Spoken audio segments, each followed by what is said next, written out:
આકાશવાણી સમાચાર સોનલ પરમાર વાંચે છે. સૌપ્રથમ મુખ્ય સમાચાર. અયોધ્યામાં શ્રી રામ મંદિરની પ્રાણ પ્રતિષ્ઠાના પૂજનનો આજથી પ્રારંભ. પ્રધાનમંત્રી નરેન્દ્ર મોદી આજથી આંધ્રપ્રદેશ અને કેરળની 2 દિવસીય મુલાકાતે જશે. આવતીકાલે કોચીના વેલિંગ્ટન ટાપુ ખાતે 4,000 કરોડ રૂપિયાથી વધુની 3 પરિયોજનાઓ રાષ્ટ્રને સમર્પિત કરશે. સરકારે વીજ ઉત્પાદક કંપનીઓ દ્વારા ટ્રાન્સમિશન લાઇનના સંચાલન અને જાળવણી માટે લાયસન્સની જરૂરિયાતને દૂર કરવાનો નિર્ણય લીધો છે. સરકારે શેરડીની મોલાસીસ પર 50% નિકાસ ડ્યુટી લાદી છે.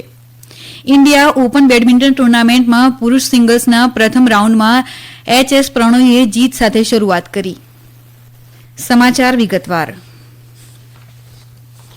અયોધ્યામાં શ્રી રામ મંદિરની પ્રાણ પ્રતિષ્ઠાના પૂજનનો આજથી પ્રારંભ થયો છે. 18મી જાન્યુઆરીએ શ્રી રામની પ્રતિમાની ગર્ભગૃહમાં સ્થાપના કરાશે. આસ્થા અને આધ્યાત્મિકતાના પર્વ એવા શ્રી રામ મંદિરની પ્રાણ પ્રતિષ્ઠા 22મી જાન્યુઆરીના રોજ પ્રધાનમંત્રી નરેન્દ્ર મોદીની ઉપસ્થિતિમાં કરાશે. અયોધ્યામાં આજથી લઈને આગામી 21 જાન્યુઆરી સુધી આ વિવિધ અનુષ્ઠાનો ચાલશે. 22મી જાન્યુઆરી પ્રાણ પ્રતિષ્ઠા સાથે તેની પૂર્ણાહુતિ કરાશે. ઉત્તર પ્રદેશના તમામ મંદિરોમાં સ્વચ્છતા અભિયાનની સાથોસાથ ભજન અને કીર્તનનું આયોજન કરાશે. મધ્યપ્રદેશમાં શ્રી રામ મંદિરના અનુષ્ઠાન પૂર્વે આજથી વિવિધ ધાર્મિક અનુષ્ઠાનો 21મી જાન્યુઆરી સુધી ચાલશે. મુખ્યમંત્રી ડોક્ટર મોહન યાદવ ચિત્રકૂટમાં યોજાનારી બેઠકની અધ્યક્ષતા કરશે. રામવન પથગમનના નિર્માણને લઈને આજે પ્રથમ બેઠક યોજાઈ રહી છે. મધ્યપ્રદેશમાં લગભગ 350 કિલોમીટરનો રસ્તો બનાવવામાં આવશે. રાજ્યના મંદિરોમાં આજથી વિશેષ સ્વચ્છતા અભિયાન હાથ ધરવામાં આવશે. રાજ્યમાં 28 સ્થળોએ શ્રી રામચરિત લીલાની ઉજવણી પણ શરૂ થશે. ઓરછા અને ચિત્રકૂટમાં પણ વિશેષ કાર્યક્રમોનું આયોજન કરવામાં આવશે. સમગ્ર સપ્તાહ દરમિયાન શહેરો અને ગામડાઓમાં માટીના દીપ પ્રાગટ્ય, સાંસ્કૃતિક પરિસંવાદ, રાત્રિ ભજન અને કળશ યાત્રા સહિતના વિવિધ ધાર્મિક કાર્યક્રમોનું આયોજન કરવામાં આવશે. મોરિશિયસમાં રામ મંદિરના પ્રાણ પ્રતિષ્ઠાના સાંસ્કૃતિક અભિષેક ઉત્સવમાં જોડાવાની તૈયારી પૂરજોશમાં ચાલી રહી છે. મોરિશિયસના હાઈ કમિશનર હેમાન ડોયલે દિલમે કહ્યું કે 22મી જાન્યુઆરીના રોજ તમામ મંદિરોમાં દીપ પ્રગટાવવાની સાથે રામાયણના પાઠનું આયોજન કરવામાં આવશે. શ્રી દિલમે એમ પણ કહ્યું કે 22મી જાન્યુઆરીના રોજ શ્રી રામલલ્લાની પ્રાણ પ્રતિષ્ઠા ઉજવણી માત્ર ભારત માટે જ નહીં પરંતુ મોરિશિયસના લોકો માટે પણ એક મોટો ઉત્સવ છે. મોરિશિયસ અને ભગવાન રામ વચ્ચેના ઊંડા જોડાણને ધ્યાનમાં રાખીને ત્યાંની સરકારે કર્મચારીઓ માટે 2 કલાકની વિશેષ રજા મંજૂર કરી છે, જેથી લોકો તેમના ઘરેથી પ્રાણ પ્રતિષ્ઠાનું જીવંત પ્રસારણ નિહાળી શકશે. શ્રી દિલમે જણાવ્યું હતું કે સરકારની સાથોસાથ વિવિધ સામાજિક અને સાંસ્કૃતિક સંસ્થાઓ પણ 22મીના રોજ બીજી દિવાળીની જેમ ઉજવવા માટે તમામ પરિવારોને પ્રોત્સાહિત કરી રહી છે. માહિતી અને પ્રસારણ મંત્રાલયના સચિવ અપૂર્વ ચંદ્રાએ જણાવ્યું છે કે સરકાર 22મી જાન્યુઆરીએ અયોધ્યામાં રામ મંદિરની પ્રાણ પ્રતિષ્ઠાના કવરેજ માટે પ્રેસને સુવિધા આપવા માટે આધુનિક મીડિયા સેન્ટર તૈયાર કરી રહી છે. નવી દિલ્હીમાં પત્રકારોને સંબોધતા તેમણે કહ્યું કે આ મીડિયા સેન્ટર 21મી જાન્યુઆરીથી કાર્યરત થશે, જે 7 દિવસ સુધી કાર્યરત રહેશે. તેમણે મીડિયાના પ્રતિનિધિઓને આપવામાં આવનાર સુવિધાઓ અંગે માહિતી આપી હતી. આરોગ્ય મંત્રાલયનો વધારાનો હવાલો સંભાળતા શ્રી ચંદ્રાએ કહ્યું છે કે અયોધ્યામાં શ્રી રામ હોસ્પિટલને આધુનિક સુવિધા સાથે અદ્યતન કરવામાં આવી છે.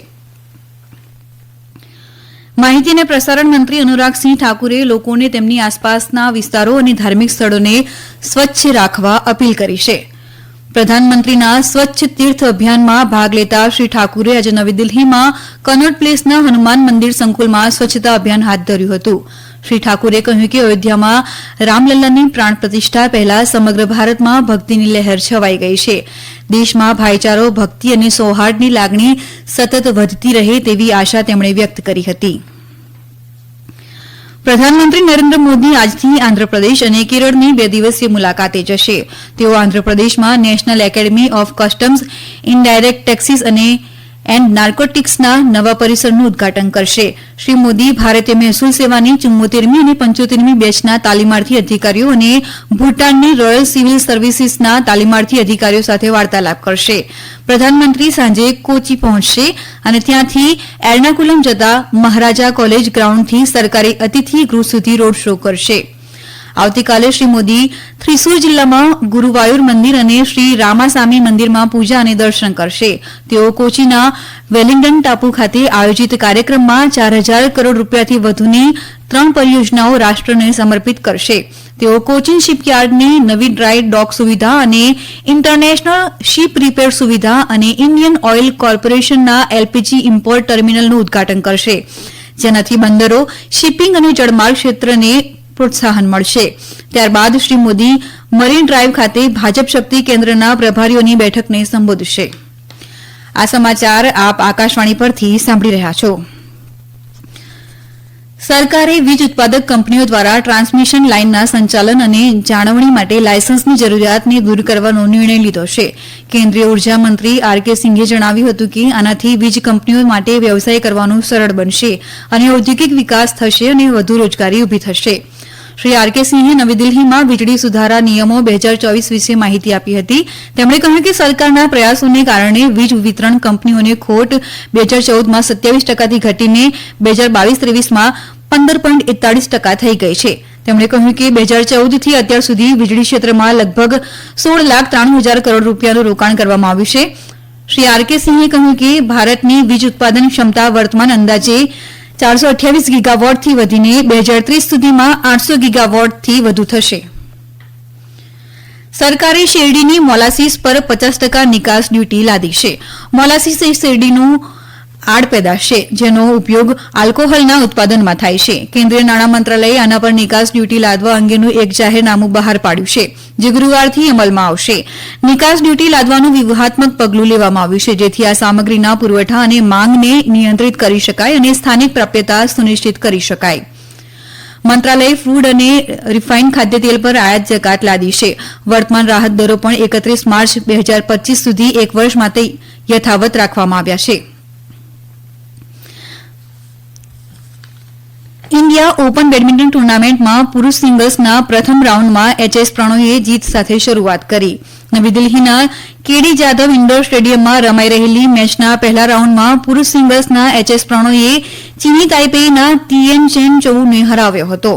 લક્ષ્ય સેન આજે ફરીથી પ્રિયાંશુ રાજાવાત સામે ટકરાશે, જ્યારે મહિલા ડબલ્સમાં ગાયત્રી ગોપીચંદ અને ટ્રીસા જોલી સાથે ચોથા ક્રમાંકિત નામી માત્સુયામા અને જાપાનના ચિહારુ શિદા સામે સામનો કરશે. પુરૂષ ડબલ્સમાં સાત્વિક સાઈરાજ, રેન્કી રેડ્ડી અને ચિરાગ શેટ્ટીની જોડી, જ્યારે મહિલા ડબલ્સમાં અશ્વિની પોનપ્પા અને તનિષા ક્રાસ્ટા મેદાનમાં ઉતરશે. રાંચીમાં આજે મહિલા ઓલિમ્પિક હોકી ક્વોલિફાયરની છેલ્લી પૂલ મેચમાં ભારત અને ઇટાલીની ટીમો રમશે. આ મેચ સાંજે 7:30 વાગ્યાથી રમાશે. આ ટુર્નામેન્ટમાં અમેરિકા સામે 1-0ની હાર સાથે ભારતની શરૂઆત ખરાબ રહી હતી, પરંતુ ટીમે બીજી મેચમાં ન્યૂઝીલેન્ડને 3-1થી હરાવીને પોતાનું સ્થાન સુનિશ્ચિત કર્યું હતું. સેમીફાઇનલમાં ટોચની 3 ટીમ ઓલિમ્પિક માટે ક્વોલિફાય થશે, જ્યારે પૂલમાંથી ટોચની 2 ટીમો સેમીફાઇનલ માટે ક્વોલિફાય થશે. ભારતીય મૂળના અમેરિકન ઉદ્યોગ સાહસિક વિવેક રામાસ્વામી યુએસ પ્રમુખ પદની ચૂંટણીની રેસમાંથી બહાર થઈ ગયા છે. તેમણે ડોનાલ્ડ ટ્રમ્પને પોતાનું સમર્થન જાહેર કર્યું છે. ગઈકાલે સાંજે આયોવામાં રિપબ્લિકન પાર્ટીના કોકસ સંમેલનમાં તેમના ખરાબ પ્રદર્શન બાદ તેમણે આ નિર્ણય લીધો હતો, એવું માનવામાં આવે છે. ઉલ્લેખનીય છે કે આ સંમેલનો થકી અમેરિકાના રાષ્ટ્રપતિને ચૂંટવાની લાંબી પ્રક્રિયા શરૂ થાય છે. આ સંમેલનોમાં જ રિપબ્લિકન અને ડેમોક્રેટ પક્ષોના સભ્યો તેમના ઉમેદવારોને નોમિનેટ કરે છે. દેશ આજે સંત કવિ તિરુવલ્લુવરના સન્માનમાં તિરુવલ્લુવર દિવસની ઉજવણી કરી રહ્યો છે. પ્રધાનમંત્રી નરેન્દ્ર મોદીએ કહ્યું છે કે તિરુવલ્લુવરની કલાતીત ઉપદેશો સમાજને સદગુણ અને અખંડિતતા પર ધ્યાન કેન્દ્રિત કરવા પ્રેરણા આપે છે. અંતમાં મુખ્ય સમાચાર ફરી એકવાર. અયોધ્યામાં શ્રી રામ મંદિરની પ્રાણ પ્રતિષ્ઠાના પૂજનનો આજથી પ્રારંભ.